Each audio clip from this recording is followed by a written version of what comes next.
तू मेरा है जुनून, तू मेरी है दुआ, तू इश्क मेरा, तू इश्क मेरा, तू इश्क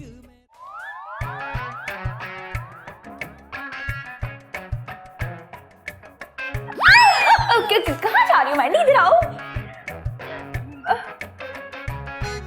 सैंडी, तुम ही हो? हाँ मैं ही हूँ। लग रही हूँ ना एकदम ब्यूटीफुल आंटी। हाँ यार, तुमने मेकअप तो बहुत ही अच्छा किया है। लेकिन ये सब तो ठीक है, वो लड़की कहाँ से आएगी? तुम हो और कौन? मैं? इसका मतलब है तुम मुझसे अकेले मिलने जाओगी? नहीं, अकेली नहीं जाऊंगी, तुम मेरे साथ जाओगी। तुम्हारे कहने का मतलब है कि अगर वो सेहत में कम है तो उसे दिखाई भी कम देता होगा।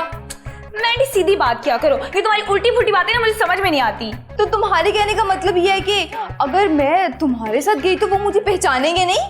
नहीं, तुम उसे अपनी शक्ल दिखाओगी नहीं और ना मैं उसे देखने की परमिशन दूंगी। हाँ, और वो तुम्हारी बात आसानी से मान लेगा, है ना? अरे यार, उसको सिर्फ रिश्ता चाहिए। तुम्हें तो पता है आजकल कैसे हालात हो गए हैं, इतनी उम्रें हो जाती है लड़कियों की, उनको रिश्ते ही नहीं मिलते। ऐसे में अगर उस बेचारे का रिश्ता हो जाएगा तो हमारा क्या जाना है? अच्छी बात है ना ये। तो तुम्हें क्या लगता है और वो मिशी आंटी उससे शादी करने के लिए मान जाएंगी? अरे यार, उसके लिए भी ना मैंने एक अलग से प्लान सोचा हुआ है। अच्छा, वो क्या? देखो, पहले हम उन दोनों के सामने कुछ शर्तें रखेंगे और अगर उन्होंने मान ली तो फिर उनकी शादी हो जाएगी और उससे हम अच्छा खासा माल कमाएंगे। अच्छा, मैंने हैबत खान को कॉल कर लूँ, उसके बाद मैं तुम्हें बताऊंगी कि तुमने उनके साथ कैसे इंटरेक्ट करना है, ठीक है? पागल ही हो जाना। हेलो हैबत साहब जी, मैं सैंडी बात कर रही हूँ। जी वहीं से। हाँ जी, मैंने आपको बताना था कि लड़की और लड़की की आंटी ना आपसे मिलना चाहती है।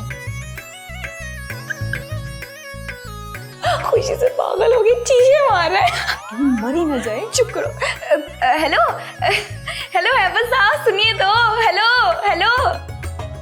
पता नहीं कहाँ जाना है, क्या करना है क्या नहीं, मेरी समझ में तो कुछ भी नहीं आ रहा।